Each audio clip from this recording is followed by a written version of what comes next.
Welcome back to Classic Car Restoration. In 1964 and a half, when Ford introduced the Mustang to the world, it did something nobody had done before. It made bucket seats standard in a compact car that was made in America.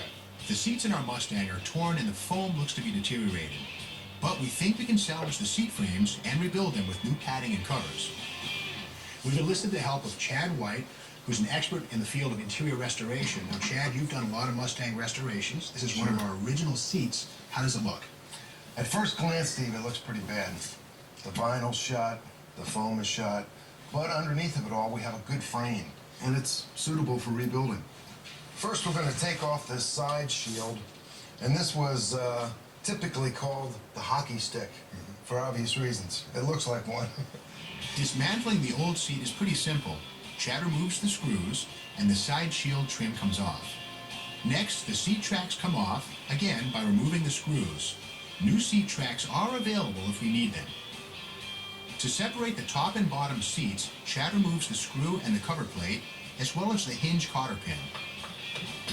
Using a screwdriver, Chad gently pries the hinge and stud apart. Now we're ready to disassemble the bottom of the seat.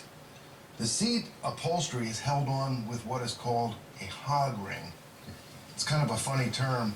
We have a box of new ones, and this hog ring looks like a staple, and that's basically what it is.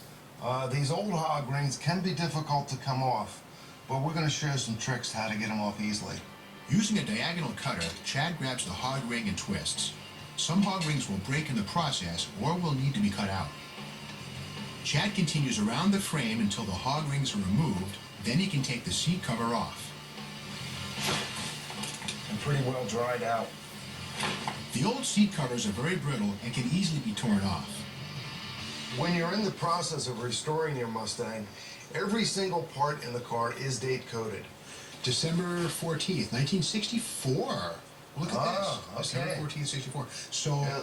so this might actually have been the original foam, because we know that our Mustang was built December 18th.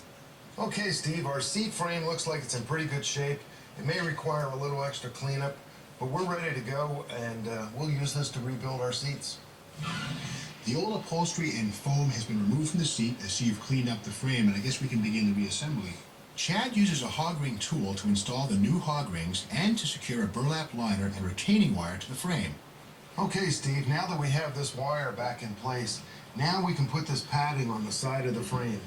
This is going to protect the seat foam to make sure that it doesn't rub up against the wire frame, and it's also going to increase the bolster of the seat. The padding is also secured to the frame using the hog rings. The seat foam is going to sit down, and you'll notice this U shape. It follows that wire that we just installed. After centering the foam on the frame, Chad locates the wire underneath it and again uses hog rings to secure it. Now, to know whether you've gotten a hold of that or not, you can pull up on it, and before you release your hog ring, you can feel whether you got a hold of that wire or not. It's only necessary to install a few hog rings into the foam, just enough to keep it from shifting when we put the seat cover on. Now, the upholstery is going to fit basically on the seat foam, just like the foam sat on the frame. We're going to make sure we get the right orientation. On the back of the upholstery, there's an area for the listing wire. And this listing wire will slide in here basically like a curtain rod. And that's where we're going to use our hog rings to attach it to the seat. Chad has already prepared the seat back cover with the listing and stabilizing wires. And we'll attach our hog rings over that wire through the foam into the frame. And we've started that on this seat. We've started it at the top, and we've made sure that our seams are correctly orientated to the corner. We're going to take a few more hog rings and put it in the side here and attach it down to that wire that's all the way down at the bottom of our frame. Push down into this groove, grab a hold of that listing wire, and then push that down through the frame, or through the foam into the frame.